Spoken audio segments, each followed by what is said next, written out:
Rickshaw taxi चालकांना मराठी सक्तीची मुदतवाढ देण्याचा निर्णय आज घेणार परिवहन मंत्री प्रताप सरनाईकांची माहिती।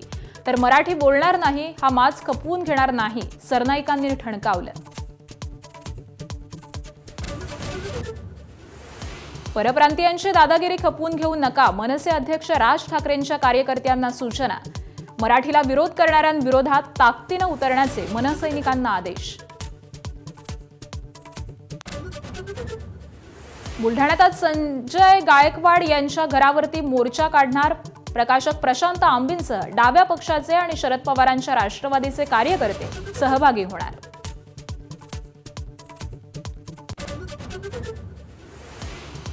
मुंबईहून सोलापूरला जाणाऱ्या वंदे भारत ट्रेनचा डबा पुणे स्टेशन जवळ रुळावरून घसरला। सर्व प्रवासी सुखरूप, मात्र लांब पल्ल्याच्या अनेक गाड्यांवर परिणाम।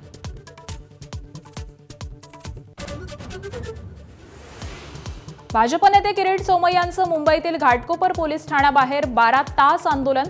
अल्पवयीन मुलींवरील लैंगिक अत्याचार प्रकरणी ठिय्या, पोलिसांच्या आश्वासनानंतर आंदोलन मागे। 2019 मध्ये कणकवलीत सरकारी अधिकाऱ्यावरती चिखलफेक प्रकरणी मंत्री नितेश राणे दोषी। नितेश राणेंना 1 महिन्याच्या कारावासाची शिक्षा, तर शिक्षेवरती स्थगितीसाठी राणेंची उच्च न्यायालयात धाव।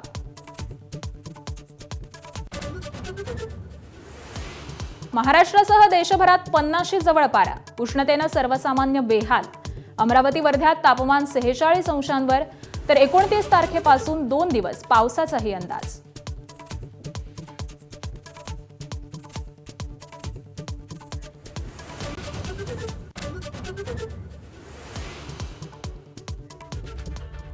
नमस्कार महाराष्ट्र, सुप्रभात। सकाळचे 7 वाजतात। या बुलेटिनमध्ये आपलं स्वागत आहे। मी आकांक्षा जावडेकर। बुलेटिनची सुरुवात करूयात एका मोठ्या बातमीने।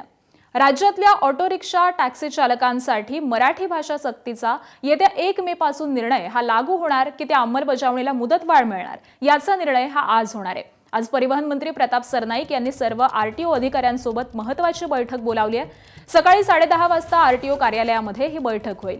राज्यातल्या रिक्षा आणि टॅक्सी चालकांनी मराठीमध्ये व्यावहारिक संवाद साधण्याचा आदेश मान्य केला नाही तर त्यांचा परवाना रद्द करण्याचा निर्णय परिवहन मंत्री प्रताप सरनाईकांनी घेतला। रिक्षा टॅक्सी चालकांच्या संघटनांनी त्या निर्णयाला विरोध दर्शवल्यानंतर या संदर्भामध्ये काल परिवहन विभागाची बैठक झाली। या बैठकीमध्ये रिक्षा संघटनांनी मराठी सक्ती संदर्भामध्ये मुदतवाढ देण्याची मागणी केली आहे। यावरती मंत्री प्रताप सरनाईकांनी आपली भूमिका स्पष्ट केलेली असून मुदतवाढ देण्याची तयारीही आहे, पण मराठी बोलणार नाही ही मुजोरी खपवून घेणार नाही असा इशारा त्यांनी दिलाय। आणि त्याचबरोबर मराठी सक्तीच्या अंमलबजावणीसाठी किती मुदतवाढ द्यायची या संदर्भामध्ये आज आरटीओ अधिकाऱ्यांसोबत बैठक होणार आहे। दरम्यान कालच्या बैठकीनंतर प्रताप सरनाईकांनी नेमकी काय म्हटलंय पाहूयात। मी आधीच घोषणा केली होती की तुम्हाला जर शिकवणी पाहिजे असेल शिकवणी द्यायला तयार आहे। तुम्हाला जर काही स्वयंसेवी संस्थांची मदत पाहिजे असेल तर ती मदत द्यायला तयार आहोत। तुम्हाला जर मुदत पाहिजे असेल तर ती आम्ही मुदत द्यायला तयार आहोत, परंतु मुजोरी चालणार नाही। आम्ही व्यवसाय करू, धंदा करू, परंतु आम्ही मराठी बोलणार नाही। ही जर भाषा तुमची असेल तर ती भाषा परिवहन मंत्री म्हणून मी सहन करणार नाही। मी स्पष्टपणे सांगतो, बऱ्याच लोकांना असं वाटत होतं हे पुढे जाणार, हे मागे फिरणार, हे आता काय मराठीचा मुद्दा सोडून देणार। प्रताप सरनाईक ठाम आहे या भूमिकेवर। कुठल्याही परिस्थितीमध्ये महाराष्ट्रामध्ये जर व्यवसाय करायचा असेल, तुम्हाला जर काम करायचं असेल तर मराठी अनिवार्य आहे, मराठी यायलाच पाहिजे। दरम्यान 15 ऑगस्ट पर्यंत मराठी सक्तीचा निर्णय थांबवण्याचा निर्णय घेण्यात आल्याचा दावा रिक्षा टॅक्सी युनियनचे अध्यक्ष शशांक राव यांनी केलाय। कालच्या बैठकीमध्ये पॉझिटिव्ह निष्कर्ष निघाल्यामुळे 4 तारखेला होणारे आंदोलन हे रद्द करण्यात आल्याची माहिती देखील शशांक राव यांनी दिली। याचा एक सर्वे ते घेणार आहेत या 2-3 महिन्यामध्ये, आणि त्यानंतर ऑगस्टच्या महिन्यापासून जे काही त्यांनी सुरू केलं असेल त्याचं प्रशिक्षण ते सुरू करणार आहेत। हे त्यांनी आज त्या पद्धतीने आम्हाला सांगण्याचं काम केलं, जे आम्ही याचं स्वागतच करतो। मला जर त्या पद्धतीचं शिक्षणच नसेल तर मग मी कोणतीही भाषा मी लिहिता आणि वाचता मला कशी येणार आहे हा प्रश्न आहे। त्यामुळे आज ती झाल्यावरती त्यांनी हे सांगितलं की आता ऑगस्ट पासून ते प्रशिक्षण सुरू होईल। तोपर्यंत जी मोहीम एक वेगळी आहे ते डोमिसाइल्स आणि वगैरे कागदपत्र बरोबर आहेत का चेक करण्याची ती होत राहील। आणि यानंतर बुलेटिनमध्ये महत्त्वाच्या बातम्यांचा वेगवान पद्धतीने आढावा घेऊयात मॉर्निंग प्राईम टाइम मधून। शिवाजी कोण होता या पुस्तकाच्या प्रकाशकाला धमकी दिल्याप्रकरणी आमदार संजय गायकवाड यांच्यावरती दखलपात्र गुन्हा दाखल करण्याची मागणी जोर धरू लागली आहे. आमदार संजय गायकवाड यांच्या दखलपात्र गुन्हा दाखल करण्याच्या मागणीसाठी संजय गायकवाड यांच्या घरावरती आज सकाळी 11 वाजता मोर्चा काढण्यात येणार आहे. प्रकाशक प्रशांत आंबी डाव्या पक्षाचे कार्यकर्ते आणि राष्ट्रवादी शरदचंद्र पवार पक्षाचे कार्यकर्ते मोर्चामध्ये सहभागी होणार आहेत. या पुस्तकाचे प्रकाशक प्रशांत आंबी थोड्याच वेळामध्ये बुलढाण्यामध्ये दाखल होणार आहेत. आमदार संजय गायकवाड यांनी आंबी यांना कोल्हापूरमध्ये येऊन मारण्याची भाषा केलेली होती. मात्र संजय गायकवाड काही कोल्हापुरात आले नाहीत आणि त्यामुळेच आम्ही बुलढाण्यात जातोय अशी प्रतिक्रिया प्रशांत आंबी यांनी कोल्हापूरमधून बुलढाण्याला रवाना होताना दिली आहे. आज डाव्या चळवळीमधील कार्यकर्ते बुलढाणा जिल्हाधिकारी कार्यालयासमोर आंदोलन करणार आहेत आणि इतकंच नाही तर परवानगी मिळाल्यास संजय गायकवाडांच्या घरासमोर जाऊन शिवाजी कोण होता या पुस्तकाचं वाचन करू असा इशारा देखील त्यांनी दिलाय. शिवाजी कोण होता पुस्तकासंदर्भात ते बोलत होते आणि न वाचताच काहीही बरळत होते की ह्यामध्ये शिवाजी महाराज क्षत्रिय नाही असं लिहिलंय, ह्यामध्ये असंच लिहिलंय, ह्यामध्ये तसंच लिहिलंय, ह्यावर लेखकाचं नावच नाही, अशा पद्धतीनं धादांत खोटं बोलत होते. त्यावेळेला सुद्धा त्यांनी पुस्तक वाचायचं किंवा उघडायचं कष्ट घेतलं नाही की त्यांनी शिवाजी कोण होता या पुस्तकावर बंदी घालण्याची मागणी केली आहे आणि पानसरेंवर मरणोत्तर गुन्हा दाखल करण्याची मागणी केली आहे. म्हणजे एवढी कॉमेडी कशासाठी सुरू आहे? त्यापेक्षा अगोदर तुम्ही पुस्तक तरी वाचा. तुम्ही ज्या वेळेला पुस्तक वाचाल त्यावेळेला तुम्ही अशा पद्धतीची मागणी करणार नाही असं मला वाटतं. तर शिवसेनेचे आमदार संजय गायकवाड यांनी शिवाजी कोण होता या पुस्तकावरून दिवंगत विचारवंत गोविंद पानसरे यांच्यावरती मरणोत्तर गुन्हा दाखल करण्याची मागणी केली आहे. यावरून प्रशांत आंबे आणि स्मिता पानसरे यांनी काय प्रतिक्रिया दिलेली आहे ते देखील जाणून घेऊयात. त्यांनी जी शिवाजी कोण होता या पुस्तकावर बंदीची मागणी केलेली आहे तो त्यांचा संविधानिक अधिकार आहे. ते कायदेशीर मार्गाने किंवा लोकशाही मार्गाने ते मागणी ते करू शकतात. पण पानसरेंवर जो मरणोत्तर गुन्हा दाखल करण्याची जी मागणी त्यांनी केलेली आहे हा प्रकारच मी पहिल्यांदाच ऐकला आहे. म्हणजे कदाचित अशा पद्धतीनं हास्यास्पद प्रकार कुणीतरी केला असेल. ज्या विचारसरणीनं कॉम्रेड गोविंद पानसरेंना जिवंतपणी त्रास दिला, त्यांची हत्या केली, तीच विचारसरणी ते शहीद झाल्यानंतर सुद्धा त्रास देते आहे. ह्याचं एक ज्वलंत उदाहरण आहे. खरं तर मरणोत्तर गुन्हा दाखल करणं हा जो काय म्हणतात त्याला शब्दार्थ आहे, याचंच एक नव्यानं काहीतरी त्याचं लोकांनी त्याचा अर्थ शोधायला पाहिजे. आणि ज्या अर्थी आमदार आणि त्यातही सत्ताधारी आमदारांनी ज्या अर्थी मरणोत्तर गुन्हा दाखल करा असा शब्द वापर केला आहे त्या अर्थी त्या आमदाराच्या बुद्धीची कीव करावी का असा एक प्रश्न आमच्या समोर उपस्थित राहिलेला आहे. आणि आत्ताचे जे सत्ताधारी आहेत त्यांनाही प्रश्न विचारणारी माणसं नको आहेत. मग प्रश्न विचारणारी माणसं न तयार होण्यासाठी काय करता येणं शक्य आहे? अशा अनुषंगानं जे करता येणं शक्य आहे ते करण्याचे प्रयत्न हे सातत्यानं करताना दिसत आहेत. धाराशिवमध्ये एका विवाह सोहळ्यात शिवाजी कोण होता हे पुस्तक लग्नात आलेल्या पाहुणे मंडळींना भेट म्हणून देण्यात आलं. सोनारवाडी इथे रोहिणी आणि अनिकेत या उच्च शिक्षित वधूवरांच्या लग्न सोहळ्यामध्ये शिवाजी कोण होता या पुस्तकाच्या प्रती देण्यात आल्या. धनंजय शेलार यांच्याकडून उपस्थितांना ही अनोखी भेट देण्यात आली. छत्रपती शिवाजी महाराजांच्या पुस्तकावरून सुरू असलेल्या या वादामध्ये खरे विचार लोकांपर्यंत पोहोचवण्यासाठी ही भेट दिल्याचं त्यांनी सांगितलंय. शिवाजी कोण होता या पुस्तकावरील शीर्षकावरून आमदार संजय गायकवाड यांनी प्रकाशक प्रशांत आंबी यांना शिवीगाळ आणि धमकी दिली आहे. यावरून गायकवाड यांच्यावरती टीकेची झोड उठली आणि शेवटी त्यांना माफी मागावी लागली. मात्र आता या पुस्तकाची मागणी ही वाढू लागलेली आहे. भाजपचे नेते किरीट सोमय्या यांनी 2 अल्पवयीन मुलींच्या प्रकरणामध्ये घाटकोपर पोलीस ठाण्यासमोर 12 तास ठिय्या आंदोलन केलं. या प्रकरणाची चौकशी सह आयुक्त लक्ष्मी गौतम करणार असून यामध्ये दोषी आढळल्यास संबंधित अधिकाऱ्यांवरती कारवाईचे आदेश हे पोलीस आयुक्तांनी दिल्याचं किरीट सोमय्या यांनी सांगितलेलं आहे आणि त्यानंतर हे आंदोलन मागे घेतलं. घाटकोपरच्या नित्यानंद नगरमध्ये शनिवारी 2 6 ते 7 वर्षांच्या अल्पवयीन मुलींवरती लैंगिक अत्याचाराची घटना घडलेली होती.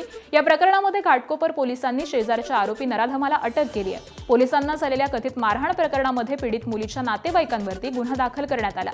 त्यामुळे पीडित मुलीच्या कुटुंबियांना न्याय मिळवून देण्यासाठी सोमय्यांनी हे आंदोलन केलं. आता कुटुंबाला खोट्या पद्धतीने गुंतवण्याचा प्रयत्न झाला होता. या प्रकरणाचा तपास पूर्ण, त्याचबरोबर या परिवारांचा लोकांना जेलमध्ये टाकण्याचा दुस्साहस पोलीस अधिकाऱ्यांनी केलं. त्याचा तपास आता मुंबईचे joint police commissioner crime Lakshmi Gautam यांच्याकडे सुपूर्द करण्यात आला आहे. ज्या पोलीस अधिकाऱ्यांनी यात गलथानपणा केला आहे हे सिद्ध झाला तर त्याच्यावर कडक कारवाई होणार. आता आम्ही तुम्हाला एका अनाथ वस्तीची चित्तरकथा सांगणार आहोत. साधारणपणे विविध देशांमध्ये एखाद्या भूभागासाठी संघर्ष असतो. अगदी देशांतर्गत राज्यांमध्ये देखील अमुक गाव अमुक प्रदेश आमचा असा संघर्ष असतो. मात्र वर्धा जिल्ह्यातल्या सेलू तालुक्यामध्ये एक अशी वस्ती आहे जिची जबाबदारी घेण्यास कोणतंही गाव तयार नाहीये. ही वस्ती आंतरगाव आणि झडशी या 2 ग्रामपंचायतीच्या मधोमध आहे. मात्र दोन्ही ग्रामपंचायती तिची जबाबदारी घेण्यास टाळाटाळ करतायत. आदिवासी, पारधी आणि भटक्या समाजामधील लोकांची ही वस्ती आहे आणि त्यामुळे अनाथ आहे. दोन्ही ग्रामपंचायत एकमेकांकडे बोट दाखवत फक्त टोलवाटोलवी करत असल्याचा नागरिकांचा आरोप आहे. मतदानाच्या वेळेला मात्र वस्तीचा समावेश आपल्या ग्रामपंचायतीमध्ये करून अधिकचं मतदान घेण्यासाठी दोन्ही ग्रामपंचायतींमध्ये आणि तिथल्या पुढाऱ्यांमध्ये चढाओढ दिसून येत असल्याचा आरोप देखील नागरिकांनी केलाय. माझानं या अन्यायाला वाचा फोडली आहे. ग्रामपंचायती टाळाटाळ करत असल्यामुळे वस्तीत ना घरकुल योजना मिळते ना शौचालय हे बांधलं जातं.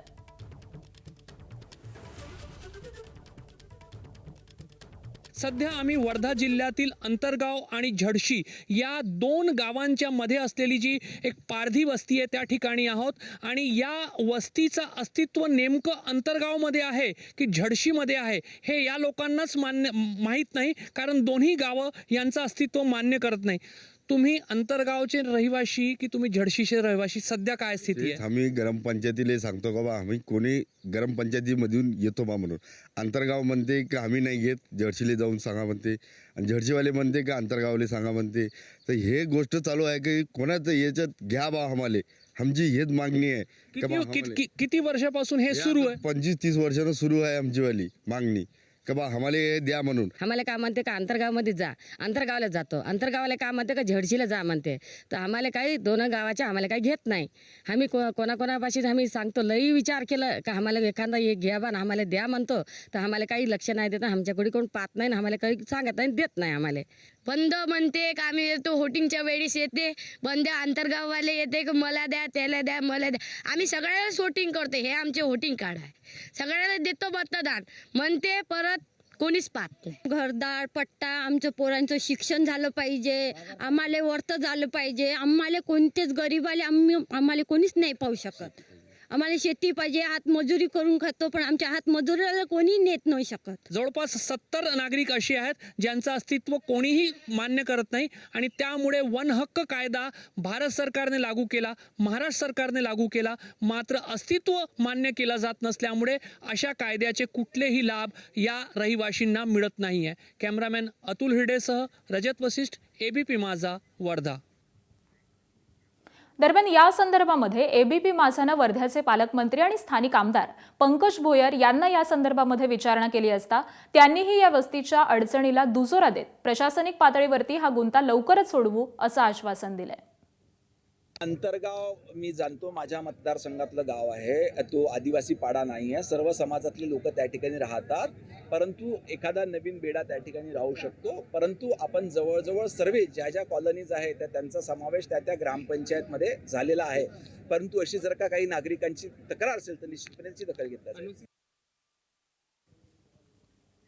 आणि यानंतर पुढच्या काही महत्त्वाच्या बातम्या.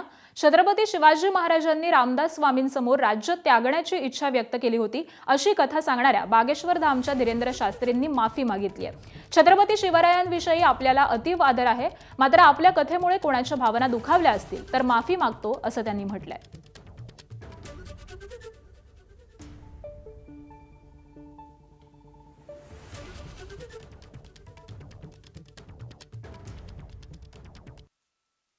छत्रपति वीर शिवाजी महाराज जब बहुत थक गए युद्ध करते करते, उनको लगा कि हम थक गए, तो एक दिन स्वामी समर्थ रामदास जी के पास गए.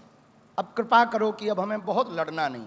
तो स्वामी समर्थ रामदास जी ने मुकुट उठाया और उनके सिर पर रखा. बोले आज से मेरा राज्य है, मैं चलाऊंगा, पर आज्ञा तुम्हें है, तुम्हें संचालन करना है. जिनके ऊपर संतों की कृपा हो, जो हमारे हिंदुओं के सिरमौर हैं, हिंदुत्व के प्रखर प्रणेता हैं, पर बहुत लोगों ने इस बात को तूल 2 दिन में पकड़ाकर कहां से कहां पहुंचा दिया। फिर भी आपको लगा कि ऐसा कोई बात या वक्तव्य कहा तो हम क्षमा प्रार्थी हैं। आप बड़े हैं, मराठे हमारा है, महाराष्ट्र हमारा है, भारत हमारा है, छत्रपति शिवाजी हमारे हैं। हम तोड़ने नहीं आए हैं, हिंदुओं को जोड़ने आए। दरम्यान हिंदूंनी 4 मुलं जन्माला घालून 1 मूल राष्ट्रीय स्वयंसेवक संघाला द्यावं असं वक्तव्य करणाऱ्या धीरेंद्र शास्त्रींनी आपल्या या वक्तव्यावरती देखील सारवासारव केली आहे। बघूयात। भारत में कहीं आपदा आती ना तो लोग प्राण बचाकर भागते, लेकिन हमारे राष्ट्रीय स्वयंसेवक संघ का एक एक कार्यकर्ता प्राण बचाकर नहीं भागता, वहां जाकर प्राण बचाता है। हम पूरे भारत से प्रार्थना करेंगे, बच्चे तो 4 पैदा करो पर एक स्वयंसेवक संघ के लिए दो। दूसरा विषय जो चल रहा, हिंदुओं के 4 बच्चे हों, हमारी शादी हुई नहीं है, होगी तो हम भी योगदान देंगे। हाँ, जनसंख्या हिंदुओं की बढ़ाने में हम भी योगदान देंगे।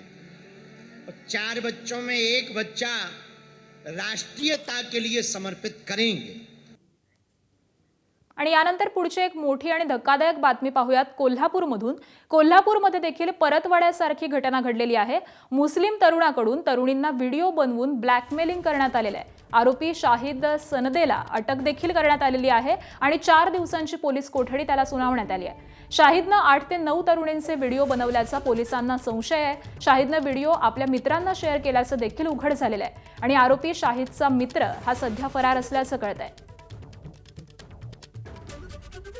या सगळ्या संबंधी आपण अधिक माहिती जाणून घेऊयात। आमचे प्रतिनिधी विजय केसरकर सध्या आपल्या सोबत आहेत। विजय, अतिशय धक्कादायक असं हे प्रकरण आहे, नेमकं काय घडलेलं होतं आणि आता कशा पद्धतीने कारवाई केली जाते? आकांक्षा अगदी बरोबर आहे। कोल्हापुरात हा धक्कादायक प्रकार आहे तो घडलेला आहे। पुलाची शिरोली म्हणून एक गाव आहे, त्या ठिकाणचा हा तरुण आहे आणि त्यांनी आपल्या मैत्रिणीसोबत प्रेमाचे संबंध निर्माण करून तिचे व्हिडिओ आहेत ते काढले आणि ते आपल्या मित्राला आहेत ते शेअर केले। हा प्रकार ज्यावेळी समोर आला किंवा त्या तरुणीला तो ब्लॅकमेल करायला लागला त्यावेळी हा प्रकार समोर आला आणि मग ती युवती आहे ती पोलीस ठाण्यामध्ये गेली। त्यानंतर प्रकार आहे तो खरा उघडकीस आला, कारण या तरुणाच्या मोबाईलमध्ये आणखी 8 ते 9 तरुणींचे अशा पद्धतीचे व्हिडिओ असल्याचं समोर आलेलं आहे। पोलीस त्या अनुषंगानं तपास देखील करत आहेत। या तरुणाला आता अटक केलेली आहे आणि त्याचा जो मित्र आहे त्या मित्राचा देखील शोध पोलीस घेत आहेत। खरं तर एक धक्कादायक प्रकार आहे। यामध्ये एक हिंदू आणि मुस्लिम दोन्ही समाजाच्या वतीनं पोलिसांकडे तक्रार निवेदन दिलेलं आहे की संबंधित तरुणांवरती कठोरात कठोर कारवाई करावी। त्याचबरोबर या ज्या प्रकरण आहे हे जवळपास 1 ते 1.5 महिन्यापासून सुरू असल्याचं देखील आपल्याला या ठिकाणी समजत आहे। त्यामुळे आज जर आपण बघितलं तर पुलाची शिरोली हे गाव आज पूर्णपणे बंद ठेवून या घटनेचा निषेध करत आहेत। बरं, धन्यवाद विजय या सगळ्या सविस्तर माहितीसाठी। ब्रेकनंतर बुलेटिनमध्ये आपलं स्वागत आहे। मुंबई महापालिकेच्या 24 एप्रिल रोजी झालेल्या बैठकीमध्ये अर्जंट बिझनेस आणि तातडीच्या विषयाच्या नावाखाली काही मुद्द्यांचा समावेश करताना नियमांचं उल्लंघन झाल्याचा गंभीर आरोप काँग्रेसचे गटनेते अशरफ आझमी यांनी केलाय। या संदर्भामध्ये त्यांनी महापालिका प्रशासनाला पत्र लिहून कारवाईची मागणी केली आहे। मुंबई महापालिका अधिनियम 1888 मधील तरतुदीनुसार कोणताही तातडीचा विषय सभेच्या अजेंड्यामध्ये समाविष्ट करताना ठराविक प्रक्रिया पाळणं आवश्यक असतं, पण 24 एप्रिलच्या बैठकीमध्ये ही प्रक्रिया न पाळता काही मुद्दे हे घाईघाईत मांडण्यात आले, याकडे अशरफ आझमी यांनी लक्ष वेधलेलं आहे। तर या विषयांवरती योग्य प्रकारे सदस्यांना पूर्वसूचना देण्यात आली नाही आणि चर्चा न करता निर्णय घेतल्याचा प्रयत्न झाला असा आरोप त्यांनी केलाय।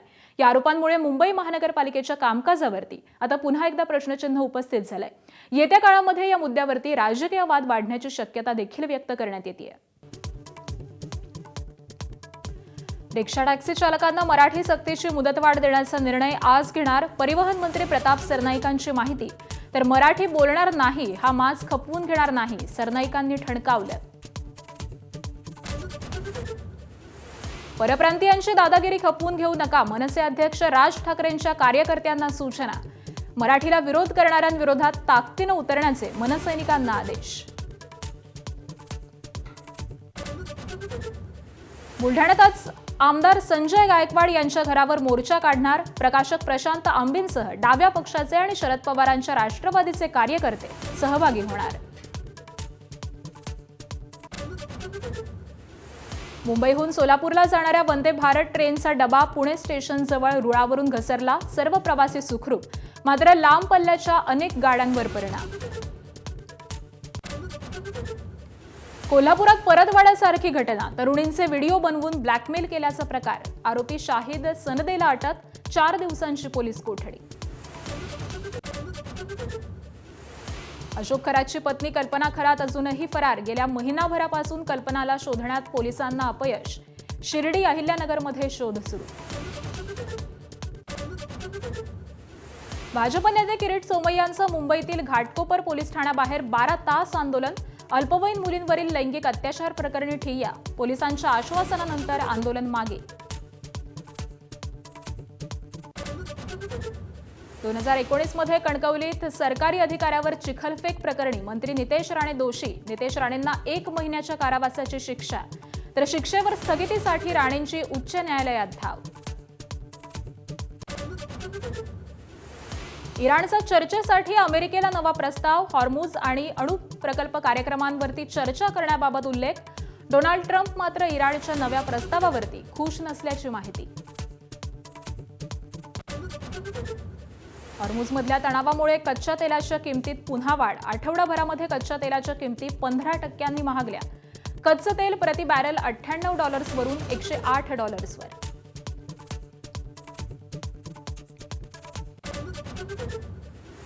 महाराष्ट्रासह देशभरात 50 जवळ पारा. उष्णतेनं सर्वसामान्य बेहाल. अमरावती वर्ध्यात तापमान 46 अंशांवर, तर 29 तारखेपासून 2 दिवस पावसाचा अंदाज. Headlines brought to you by चितळेंची बाकरवडी. एकदम खास, कारण चवीला भारी आणि पाम ऑइल अजिबात नाही. हेडलाईन्स नंतर बुलेटिनमध्ये आपलं पुन्हा एकदा स्वागत आहे. आणि एक मोठी बातमी पाहूयात. भाजपच्या गोटातून विधान परिषदेसाठी 30 एप्रिलला भाजपची यादी जाहीर होणार आहे. अर्ज भरण्याची अंतिम तारीख ही 30 एप्रिल हीच आहे. आणि दरम्यान मुंबई वगळता राज्यामधल्या 5 विभागांमधून संधी दिली जाणार असल्याची माहिती ही समोर येते. भाजपकडून विधान परिषदेची उमेदवारी मिळाली, यासाठी मोठी भाऊगर्दी झाली आहे आणि त्यामुळे सावध पवित्रा घेत अखेरच्या दिवशी नावं जाहीर होण्याची शक्यता आहे. भाजपनं 30 जणांची यादी दिल्लीला पाठवली आहे. मात्र दिल्लीतल्या वरिष्ठ नेतृत्वानं यादी निम्मी करून पाठवा असा निरोप दिलाय. आता भाजपकडून 14 नावं दिल्लीला पाठवण्यात आलेली आहेत. आणि अशामध्येच भाजप प्रदेशाध्यक्ष रवींद्र चव्हाण हे दिल्लीमध्ये डेरे दाखल झालेत. पक्षातल्या जुन्या कार्यकर्त्यांना संधी मिळणार असल्याची माहिती मिळतेय. आणि याच सगळ्या संदर्भामध्ये आपण अधिक माहिती जाणून घेऊयात. आमचे प्रतिनिधी अभिषेक मुठाळ सध्या आपल्या सोबत आहेत. अभिषेक, खरं तर भाजपकडून आता 30 तारखेलाच विधान परिषदेचे उमेदवार नेमके कोण असणार आहेत याची यादी ही जाहीर केली जाईल. मात्र चर्चा नेमकी काय आहे, कोणाची वर्णी लागू शकते? शेवटच्या दिवशी कुठेतरी भाजप ही आपली यादी जाहीर करणार आहे. एकूणच मोठी भाऊगर्दी आपल्याला भाजपमध्ये विधान परिषदेच्या निवडणुकीसाठी पाहायला मिळते आणि त्यामुळेच कुठेतरी सावध पवित्रा घेत भाजपकडनं नावं ही ऐन वेळेवर ही जाहीर केली जाणार आहेत. एकूण भाजपकडनं 30 जणांची यादी ही दिल्ली नेतृत्वाला पाठवण्यात आलेली होती. मात्र नाव ही मोठ्या प्रमाणात होती आणि अशातच या संदर्भात देखील नावं ही निम्मी करण्यात यावी अशा प्रकारच्या सूचना देखील देण्यात आलेल्या होत्या आणि तशा प्रकारे भाजपकडनं 14 नावं ही दिल्लीत पाठवण्यात आलेली आहेत. आणि यातल्याच नावांच्या निश्चितीसाठी प्रदेशाध्यक्ष रवींद्र चव्हाण हे दिल्लीत गेल्याची माहिती सूत्रांकडनं मिळते आहे. एकूणच पक्षातील जे जुने कार्यकर्ते आहेत त्यांना कुठेतरी संधी देण्याचा प्रयत्न या विधान परिषदेच्या यादीतून आपल्याला होताना पाहायला मिळेल. प्रामुख्यानं पाहायचं तर विधान परिषदेसाठी विदर्भातनं संघटन मंत्रिपदी काम केलेले जे नेते आहेत त्यांना संधी देण्याचा प्रयत्न आपल्याला होताना दिसतो आहे. मराठवाड्यातनं नावांवर खलबतं होताना दिसत आहेत. ठाणे आणि कोकण मधनं महिला नेत्या आहेत त्यांच्या नावाची जी चर्चा आहे ती आपल्याला होताना दिसते आणि त्यामुळे एकूणच उत्सुकता शिगेला आहे भाजप कार्यकर्त्यांच्या नेमक्या कोणाला संधी मिळणार आहे आणि सर्वसामान्य कार्यकर्त्यांना संधी देण्याचा सध्याला तरी भाजपचा प्रयत्न हा दिसतोय. अगदी, त्यामुळे आता कोणाची नावं निश्चित केली जातात हे पाहणं महत्त्वाचं असेल. अपडेट जाणून घेऊ. तुर्तास धन्यवाद या माहितीसाठी. आणि यानंतर पुढची एक मोठी बातमी. महाविकास आघाडीमध्ये विधान परिषदेच्या उमेदवारीसाठी उद्धव ठाकरेंच्या उमेदवारीचा संभ्रम हा अजूनही कायम आहे. उद्धव ठाकरे निवडणूक लढवण्यास इच्छुक नसल्याची सूत्रांची माहिती आहे. मात्र ठाकरेंकडून अजून अधिकृत निर्णय हा जाहीर झालेला नाहीये. अर्ज भरण्यासाठी अखेरचे 2 दिवस उरलेले आहेत, मात्र अजून देखील कोणत्याही पक्षाकडून उमेदवारी ही जाहीर झालेली नाहीये. उद्धव ठाकरेंनी मवियाच्या एका जागेवरती लढावं यासाठी काँग्रेस आणि शरद पवारांचे राष्ट्रवादी आग्रही आहे. ठाकरे यांच्या शिवसेनेच्या वरिष्ठ नेत्यांकडून सुद्धा उद्धव ठाकरे यांचा मन वळवण्याचा प्रयत्न केला जातोय. मात्र उद्धव ठाकरे यांनी अजून देखील निवडणूक लढवण्यासंदर्भातला निर्णय हा घेतलेला नाही. त्यामुळे महाविकास आघाडीमध्ये ठाकरेंच्या शिवसेनेकडून जर उद्धव ठाकरे निवडणूक लढवण्यास इच्छुक नसतील तर मग कोणता पर्याय समोर आणला जाणार की महाविकास आघाडीतील वरिष्ठ नेते उद्धव ठाकरेंचं मन वळवण्यामध्ये यशस्वी होणार आणि उद्धव ठाकरेंनी निवडणूक लढवण्यासाठीचा आग्रह शेवटच्या दिवसापर्यंत कायम ठेवणार हे पाहणं आता महत्त्वाचं असेल. आणि याच सगळ्या संदर्भामध्ये आपण अपडेट जाणून घेऊयात. आमचे प्रतिनिधी वेदांत नेप सध्या आपल्या सोबत आहेत. वेदांत, खरं तर अवघे 2 दिवस उरलेले आहेत, मात्र महाविकास आघाडीचा विधान परिषदेचा उमेदवार नेमका कोण असणार यावरती अजूनही संभ्रम आहे. उद्धव ठाकरे खरंच उमेदवार असणार की अजून काही वेगळा पर्याय असेल? आकांक्षा, महाविकास आघाडीतील जे सर्व वरिष्ठ नेते आहेत त्यांनी उद्धव ठाकरेंना आग्रह केलेला आहे की आपणच विधान परिषदेवर पुन्हा यावं आणि ही उमेदवारी घ्यावी. मागील आठवड्याभरापासून ठाकरेंच्या शिवसेनेचे काही वरिष्ठ नेते, त्यासोबतच काँग्रेस, राष्ट्रवादी काँग्रेस, शरदचंद्र पवार पक्ष या नेत्यांकडनं सुद्धा वारंवार उद्धव ठाकरेंना विनंती केली जाते की आपण विधान परिषदेवर यावं, उमेदवारी घ्यावी. कारण महाविकास आघाडीमध्ये एक नेतृत्व म्हणून उद्धव ठाकरे यांच्याकडे पाहिलं जातं. मात्र उद्धव ठाकरे अजूनही निवडणूक न लढवण्यावर किंवा उमेदवारी न घेण्यावर ठाम असल्याची सूत्रांची माहिती आहे. त्यामुळे मन वळवण्याचा प्रयत्न केला जातो. तुझं सांगितलं की 2च दिवस शिल्लक आहेत, म्हणजे अवघे काही तास शिल्लक आहेत आणि त्यामध्ये महाविकास आघाडीकडनं अजूनही उमेदवार निश्चित झाले नाही. खरं तर सुप्रिया सुळेंनी ज्या प्रकारे एक्सपोस्ट केली आणि त्यानंतर उद्धव ठाकरेंना उमेदवारी घेण्यासंदर्भात विनंती केली, त्यानंतर हर्षवर्धन सपकाळ असतील, विजय वडेट्टीवार असतील, यांनी सुद्धा उद्धव ठाकरेंनी उमेदवारी घ्यावी याबाबत विनंती केली. यानंतर असं वाटलं होतं की उद्धव ठाकरे स्वतः जाहीर करतील आणि निवडणूक लढवतील. मात्र अजूनही अधिकृतरित्या महाविकास आघाडीमध्ये किंवा ठाकरेंच्या शिवसेनेकडनं उमेदवार कोण हे निश्चित झालेलं नाही आहे. जर उद्धव ठाकरे निवडणूक लढणार नसतील तर इतर जे 2-3 पर्याय, ज्यामध्ये अंबादास दानवे, सुषमा अंधारेंचा विचार केला जातोय.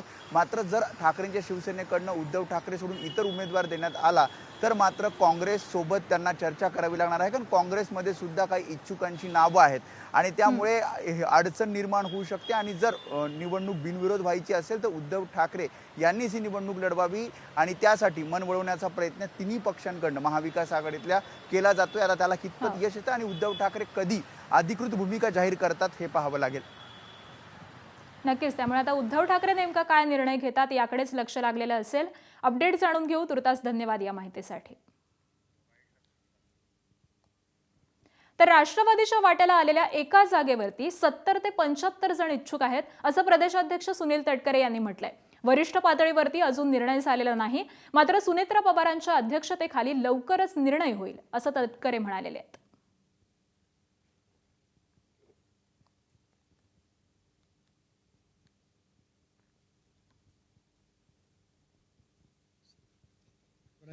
त्या ठिकाणी इच्छुक म्हणून पक्षाकडे मागणी आहेच.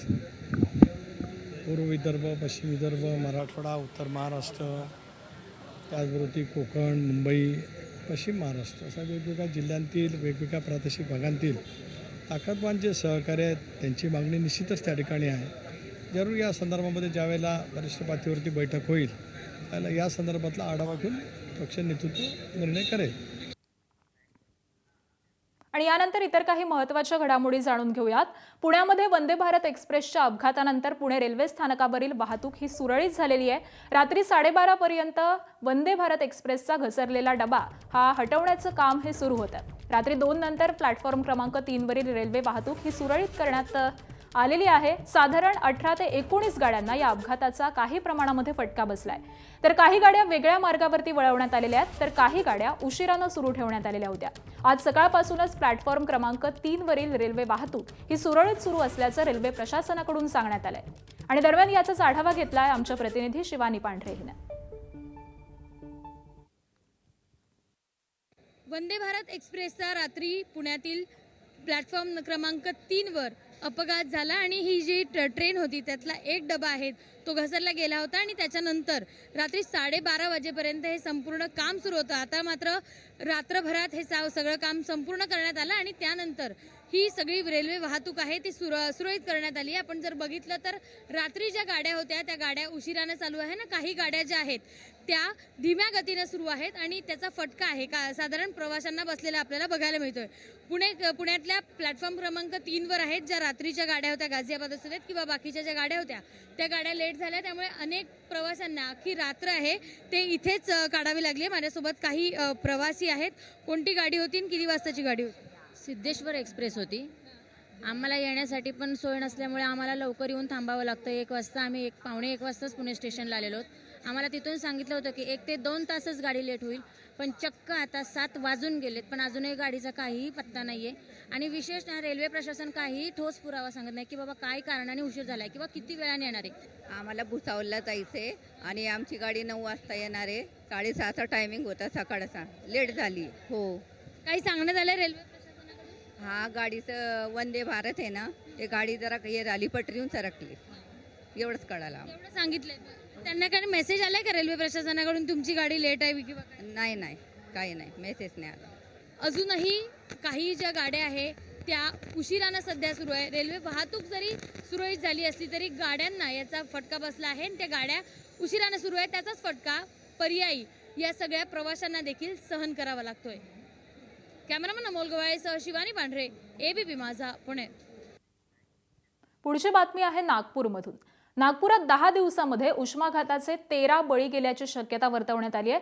13 मृतांमध्ये बहुतांश लोक हे रस्त्याच्या कडेला राहणार आहेत. नागपूर रेल्वे स्थानक परिसरामध्ये 3 मृत्यू झालेला आहे, तर ताजबाग परिसरामध्ये देखील 10 दिवसामध्ये 3 मृत्यूंची नोंद झाली आहे. मिठा नीम दर्गा परिसरामध्ये 2, तर गणेश पेठला 1चा मृत्यू झालाय. इंदिरा गांधी मेडिकल कॉलेज हॉस्पिटलमध्ये 5 मृत्यूंची नोंद ही करण्यात आलेली आहे आणि सगळ्या 13 मृतांची हॉस्पिटलमध्ये नैसर्गिक कारणानं मृत्यू अशी नोंद ही करण्यात आलेली आहे. उष्माघातानं मृत्यू अशी अजूनही अधिकृत पुष्टी ही मिळालेली नाहीये. मात्र मरण पावलेल्या व्यक्ती या 32 ते 55 या वयोगटातल्या आहेत. आणि याच सगळ्या संदर्भामध्ये आपण अधिक माहिती जाणून घेऊयात आमचे प्रतिनिधी तुषार कोहळे यांच्याकडून. तुषार, नागपूरमध्ये गेल्या काही दिवसांमध्ये उष्णतेचा पारा हा वाढताना दिसतोय आणि याचा परिणाम कुठेतरी नागरिकांना सहन करावा लागतोय. 13 बळी गेलेले आहेत. प्रशासनाकडून नेमकं काय सांगण्यात आलेलं आहे? यांचा मृत्यू नेमका कशाने झालाय? जर आपण बघितलं तर मागच्या 10 दिवसामध्ये नागपूरमध्ये उष्णतेची लाट सुरू आहे आणि मागच्या 2 ते 3 दिवसामध्ये पारा हा 45°C वर गेलेला आहे.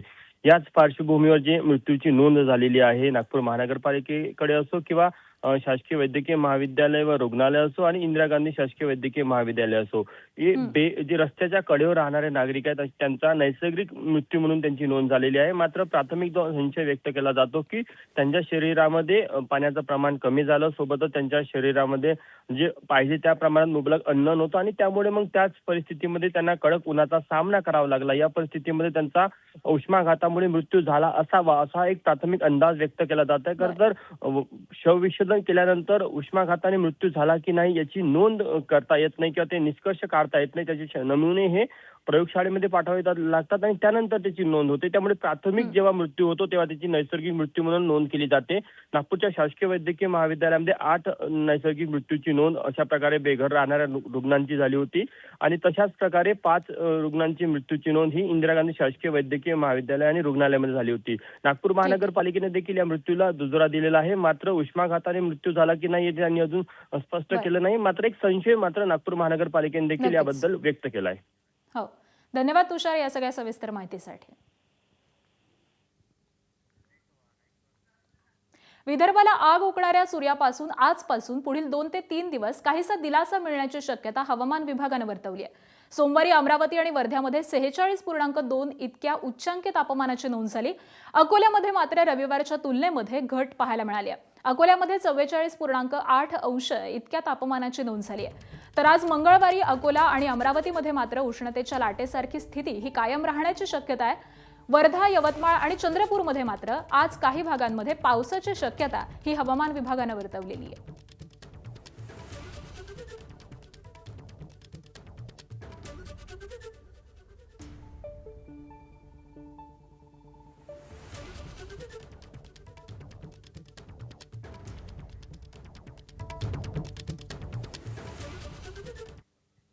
आणि याच संदर्भातील बातम्यांचा वेगवान पद्धतीने आढावा घेऊयात.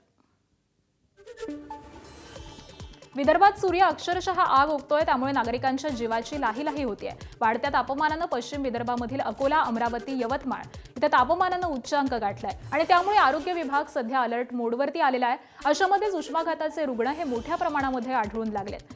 पश्चिम विदर्भामध्ये 1 मार्च ते 27 एप्रिल या कालावधीमध्ये जवळपास 73 उष्माघातांच्या रुग्णांची नोंद झाली आहे. एकट्या अकोल्यामध्ये उष्णतेशी संबंधित आजार रुग्णांची संख्या ही 72 वरती गेली आहे. या सगळ्यांवरती उपचार होत आहेत. त्यामुळे 2 पैकी अद्यापही ICU मध्ये दाखल हे रुग्ण झालेले आहेत, तर 54 रुग्णांना बरं वाटू लागल्यामुळे डिस्चार्ज मिळालेला आहे. वाढत्या तापमानाविषयी अकोला परिमंडळाचे आरोग्य उपसंचालक डॉक्टर सुशील कुमार वाकचौरे यांच्याशी संवाद साधलाय आमचे प्रतिनिधी उमेश अलोणे यांनी. आपण पाहूयात.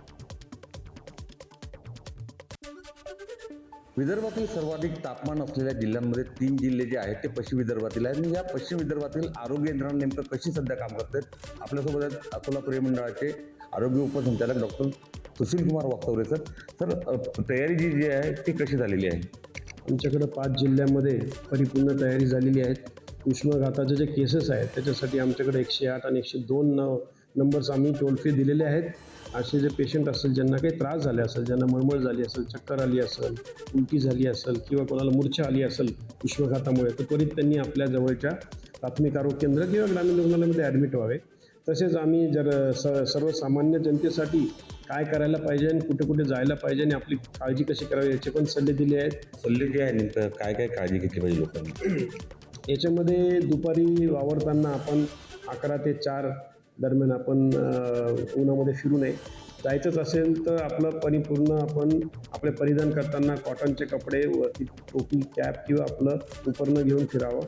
त्याच्याने आपल्याला उष्माघाताचा त्रास होणार नाही.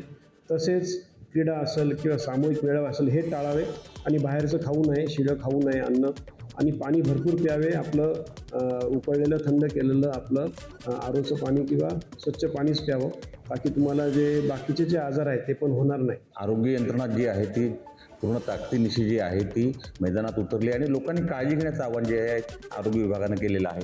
उमेश अलोणे, ABP माझा, अकोला. आणि यानंतर अकोल्यामधील मागील 7 दिवसांमध्ये नेमकं किती तापमान होतं ते आपण जाणून घेतोय. 21 एप्रिलला 43.6 अंश सेल्सिअस, 22 एप्रिलला 43.7 अंश सेल्सिअस इतक्या तापमानाची नोंद झाली आहे. त्यानंतर 23 एप्रिलला 44.3 अंश सेल्सिअस,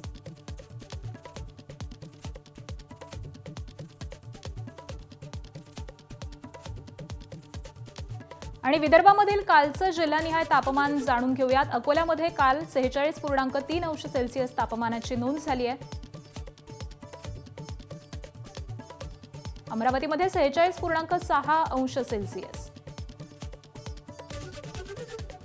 तर कालचं बुलढाण्यातलं तापमान होतं 43.6 अंश सेल्सिअस. त्याचबरोबर भंडारा 42 अंश सेल्सिअस. चंद्रपूरमधलं तापमान 45.2 अंश सेल्सिअस इतकं काल नोंदवलं गेलंय. पुढे गडचिरोलीतलं तापमान 43.2 अंश सेल्सिअस होतं. गोंदियामध्ये 41 अंश सेल्सिअस तापमानाची नोंद झाली आहे. आणि नागपूरमध्ये 45 अंश सेल्सिअस इतकं तापमान हे नोंदवलं गेलंय. तर अशा पद्धतीनं विदर्भामधील या जिल्ह्यांचं हे कालचं तापमान नोंदवण्यात आलंय.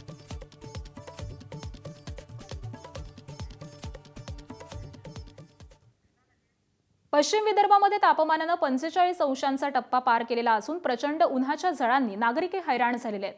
उकाड्यापासून बचावासाठी नागरिक कूलर, AC, पंखे यांचा मोठ्या प्रमाणामध्ये वापर करतात आणि त्यामुळे विजेची मागणी देखील लक्षणीयरित्या वाढलेली आहे. अशा परिस्थितीमध्ये अखंड वीज पुरवठा सुरळीत ठेवण्यासाठी महावितरणाचे कर्मचारी हे दिवस रात्र मेहनत घेतात. त्यांच्या सतर्कतेमुळेच नागरिकांना घरामध्ये निवांतपणे AC आणि कूलरचा आधार घेता येतो. राज्यामध्ये प्रामुख्याने वीज निर्मिती आणि वीज पुरवठा करणाऱ्या 3 मुख्य कंपन्या आहेत आणि 3ही कंपन्यांमध्ये मिळून एकूण 90,000 कर्मचारी हे रात्रंदिवस झटतात. दरम्यान महावितरणाच्या अधिकाऱ्यांशी बातचीत केली आमच्या प्रतिनिधींनी. पाहूयात. बुलढाण्यात काल 43.5 अंश सेल्सिअस तापमानाची नोंद झाली आणि त्यामुळे नागरिकांचं जनजीवन हे पश्चिम महाराष्ट्रात खरं तर विस्कळीत झालेलं आहे. मात्र अशातही कठीण परिस्थितीतही महावितरणचे कर्मचारी रात्रंदिवस जागून ग्राहकांना वीज पुरवठा करत आहेत. आपल्यासोबत महावितरणचेच असेच कर्मचारी आणि अधिकारी आहेत. आपल्यासोबत उपकार्यकारी अभियंता गणगणे सर आहेत.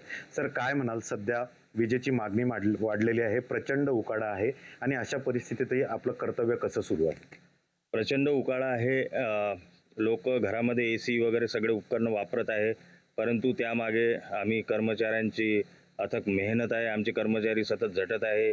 एवढ्या हिटमुळे बऱ्याचशा ठिकाणी फॉल्ट होतात किंवा तो ताबडतोब आम्ही दुरुस्त करून घेत आहे आणि महावितरणचे कर्मचारी पूर्णपणे कष्टाने एकूण एक भर उन्हात पोलवर चढून वगैरे सगळ्या दृष्टीने कामे करत आहेत.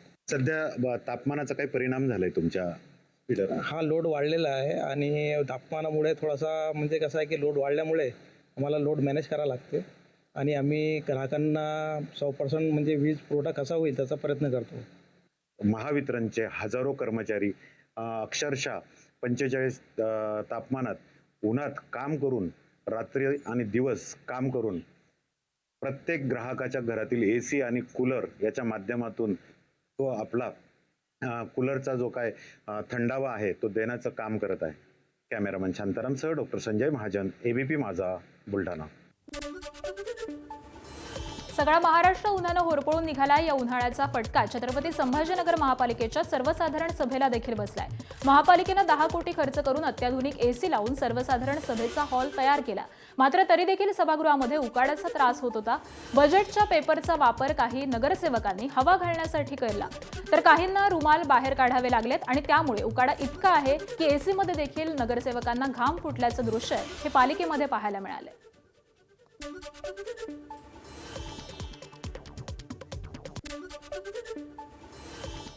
बातमी आहे बीडमधून. बीडच्या केस तालुक्यामधील मस्साजोगचे सरपंच संतोष देशमुख यांच्या हत्येनंतर सरपंच पद रिक्त झालेलं होतं.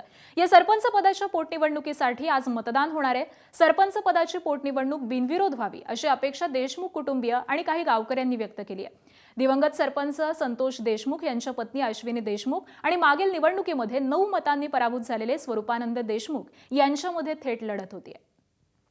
आणि याचाच आढावा घेतलाय आमचे प्रतिनिधी स्वानंद पाटील यांनी. पाहूयात. मस्साजोगचे दिवंगत सरपंच संतोष देशमुख यांच्या हत्येनंतर रिक्त झालेल्या सरपंच पदाच्या निवडणुकीची मतदान प्रक्रिया आज मस्साजोगमध्ये पार पडत आहे.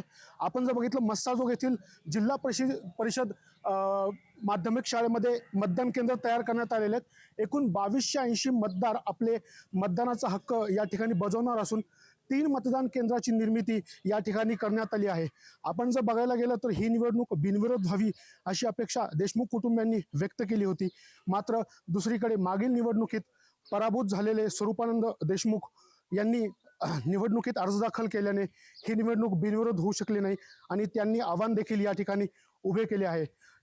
मात्र दुसरीकडे आपण बघायला गेलो तर आज बीड जिल्ह्यामध्ये एकूण 88 निवडणुका होत आहेत.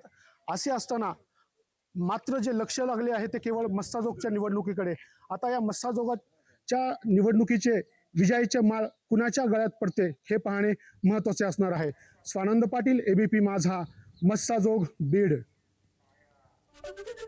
मंत्री नितेश राणे यांच्या संदर्भामध्ये एक महत्त्वाची बातमी समोर आली आहे. कणकवलीमध्ये मुंबई गोवा राष्ट्रीय महामार्गावरती उपअभियंता प्रकाश शेडेकर यांच्यावरती चिखलफेक प्रकरणामध्ये नितेश राणे यांची निर्दोष मुक्तता करण्यात आली. मात्र 504 गुन्ह्याखाली नितेश राणे यांना न्यायालयानं दोषी ठरवण्यात आलेलं आहे. त्यांना 1 महिन्याच्या कारावासाची शिक्षा सुनावण्यात आली आहे. नितेश राणे यांना 1 महिन्याचा कारावास आणि 1 लाख रुपये दंड हा सुनावण्यात आला आहे. इतर सर्व गुन्ह्यांमधून नितेश राणेंसह सहकाऱ्यांची निर्दोष मुक्तता ही करण्यात आली आहे.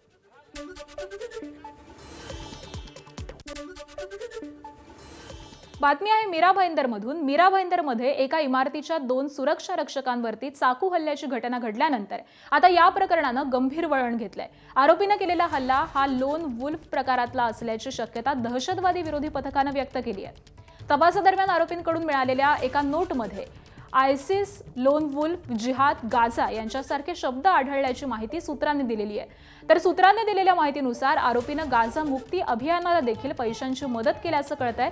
तसंच हल्ला हा भारत विरोधी जिहादीचाच भाग असल्याचं देखील म्हणत धमकी दिल्याची माहिती सूत्रांनी दिली आहे. आरोपी जैब जुबेर अन्यारी याचा चाकू घेऊन पळतानाचा सीसीटीव्ही कैद झालेला फोटो हा सध्या व्हायरल होतोय. तर काल नयानगर परिसरामध्ये पहाटे 4च्या सुमारास सुरक्षा रक्षक राजकुमार मिश्रा यांच्यावरती आरोपी जैब जुबेर अन्सारी यांना चाकूनं हल्ला केलेला होता आणि त्यांना वाचवण्यासाठी आलेल्या दुसऱ्या सुरक्षा रक्षक सुब्रतो सेन यांना देखील हल्ल्यामध्ये दुखापत झाली आहे. मिश्रा हे गंभीर जखमी झालेले आहेत.